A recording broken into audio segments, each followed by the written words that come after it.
afternoon. You're watching Business World Live. I'm Jes Delos Santos. Let's take a look at how the local bourse closed today, Friday.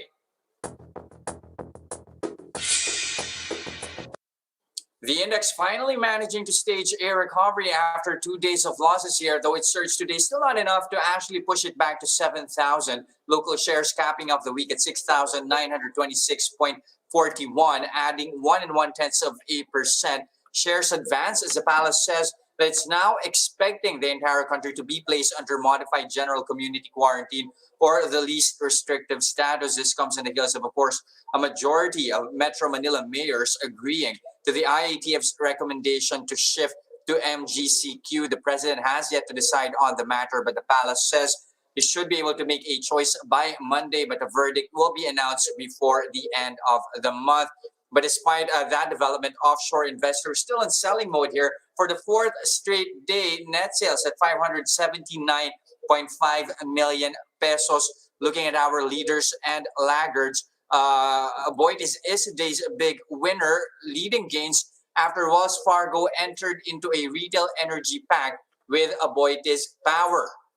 Now, the deal should help Wells Fargo attain 65% of its electricity needs in the Philippines through geothermal power. The power player will deliver around 7,500 megawatts of renewable energy from its Laguna plant to Wells Fargo's Taguig facility.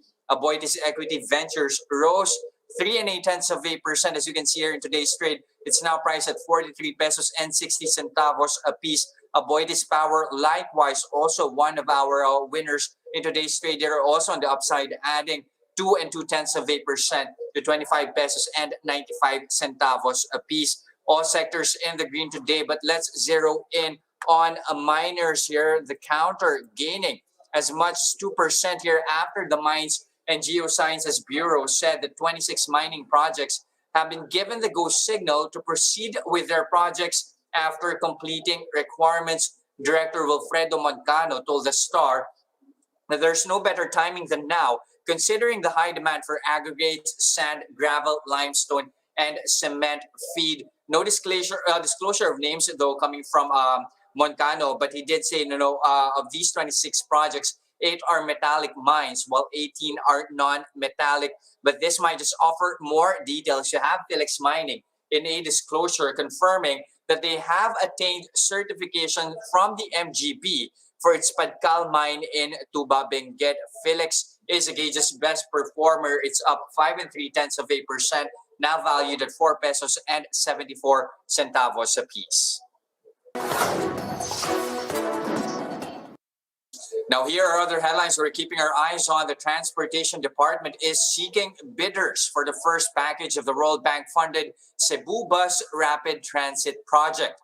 The contract worth 1 billion pesos covers sidewalk improvements and the construction of trunk lines and stations connecting the capital, the Cebu South Bus Terminal, and establishments along Osmeña Boulevard. The contractor should finish the project within 8 months, according to the project website. The pre-bid conference will be done on March 2. The DOTR expects to receive bids for the project until March 23rd. The government is targeting partial operations of the Rapid Bus Transit Project in Cebu this year. Now, the great bill pending President Duterte's signature is seen to buoy economic recovery through investment flows, but it could also lower revenue collections in the near term. That's according to Moody's Investor Service. The Global Debt Watcher said the measure, which seeks to lower corporate income tax, may worsen weak state revenue. Although Moody's says tax incentive limits that were previously given in perpetuity would expand the tax base in the long run. Last year, total state revenue fell 9.5% to 2.8 trillion pesos from a year earlier due to the pandemic. Tax collections account for almost 88% of the total. Moody's kept its Baa2 rating with a stable outlook for the Philippines, likely until the next 18 to 24 months.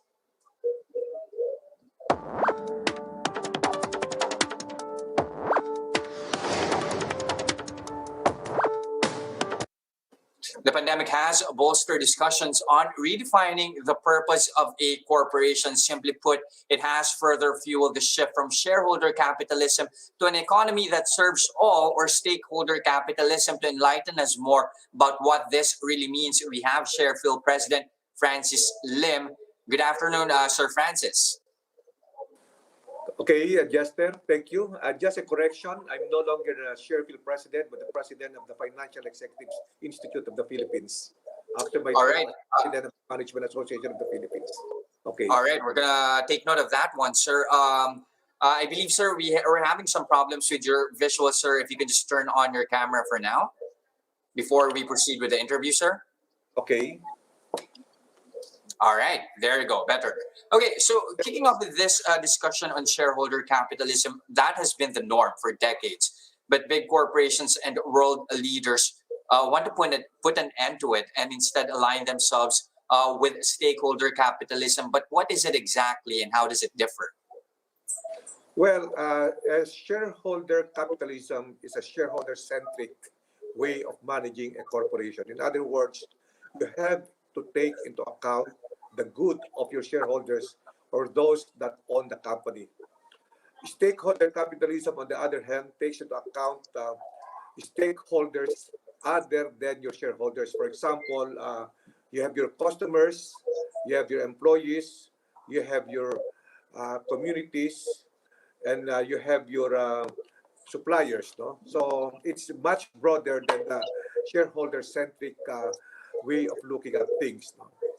And I think that is now the trend. If you recall, in 2019, the representatives or the CEOs or owners of the big companies in the United States basically got together and adopted this stakeholder principle as a way of governing the company. So they were in effect saying that let's not only take care of our shareholders, but let's also take care of our other stakeholders.